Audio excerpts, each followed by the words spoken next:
And the Turks are voting today in one of the most consequential elections in modern Turkey's 100-year history. The country is heading for the presidential and parliamentary elections. The polls will close at 5 p.m. local time today. Now, the race is between three candidates. Turkey's incumbent president, Recep Tayyip Erdogan. However, Erdogan, who has been in power for more than 20 years, now faces his strongest challenge so far. 6 opposition parties have joined forces for the polls, and they have chosen opposition leader Kemal Kılıçdaroğlu as the unity candidate.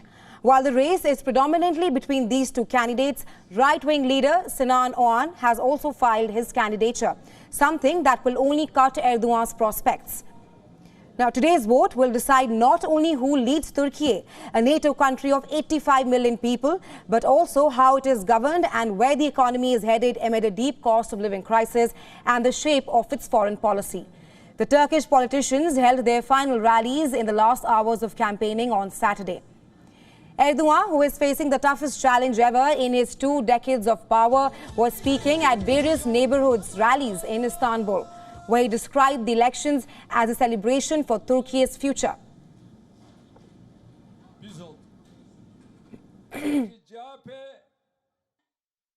Çünkü CHP 14 Mayıs seçimlerini, ülkemizin geleceğine, milletimizin kazanımlarına, devletimizin hedeflerine sahip çıktığımız bir demokrasi şöleni olarak görüyoruz. Ey Türkiye! Ey İstanbul, ey Ümraniye, bu mücadelede bizimle misin? Erdogan's campaign over the past month has focused on his government's achievements in the defense industry and infrastructure projects, and also his assertion that the opposition would roll back such developments in the country. Erdogan also held evening prayers in Istanbul's iconic Hagia Sophia hours before presidential and parliamentary elections. Scores of Erdogan supporters also gathered to accompany him during the prayers. During his term, Erdogan had changed the status of the iconic Byzantine-era monument from a museum to a mosque.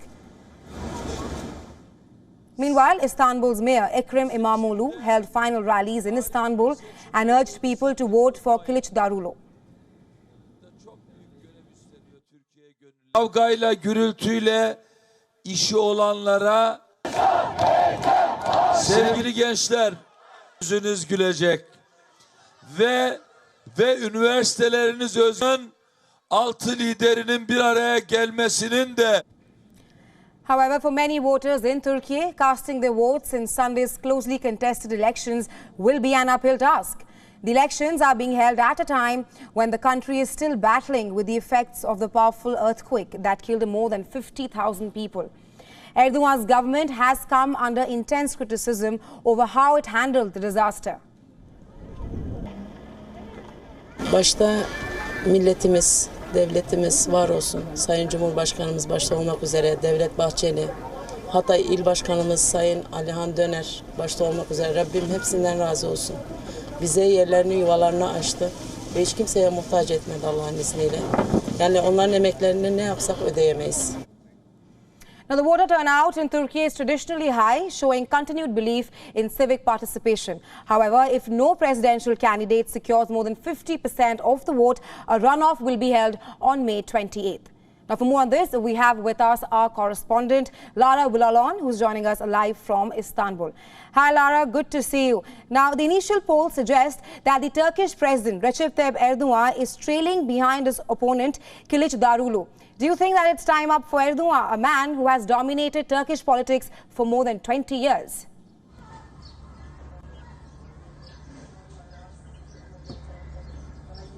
Yes, there is a lot of excitement, a lot of uncertainty on how Turkish citizens will cast their vote today, and if they put an end to this 20 years rule, or they continue believing in the current president, Recep Tayyip Erdogan. Right, Lara, also give us a sense of what is the mood like on the ground? Morning, around half an hour ago.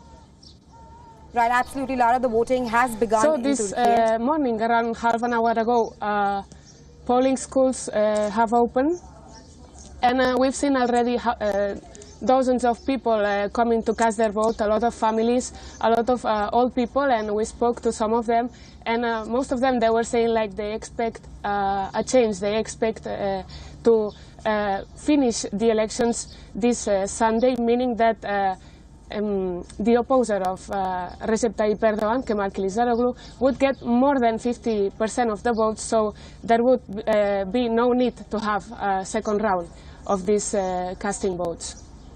Right, Lara, you say that you spoke to people on the ground. Give us a sense of what is the mood like on the ground as of now, and till what extent will the recent earthquake in Turkey and the economic crisis impact the chances of the sitting president?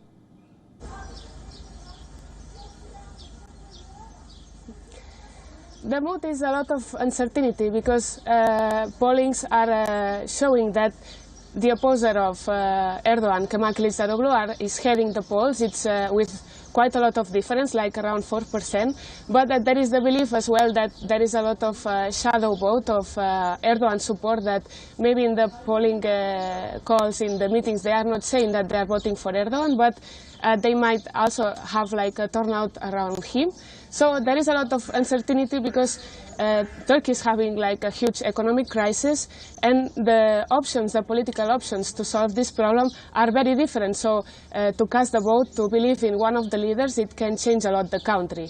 On the other hand, the earthquake had affected millions of people in the country. So this morning already, like, many buses are fleeing to the earthquake area. So thousands of people can cast their votes because they were not able to change their address. They were not able to register in other provinces. So they will have to come back to their previous demolished neighborhoods, to their previous life, just to be able to cast their vote.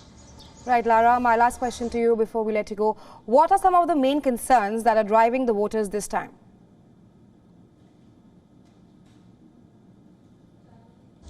The main concerns are mainly the economic crisis, and also like how Turkey is heading, where it's heading, because both candidates are offering a very different Turkey model. Like, there is two completely different Turkeys, one more conservative, more based in the construction, in the developing of its infrastructures, and also more authoritarian, and the other, it's promising like a new Turkey, more open, more institutionalized, coming back to more diplomatic means and freedom of speech and religion. So every vote that they cast, it can count to go to a different path.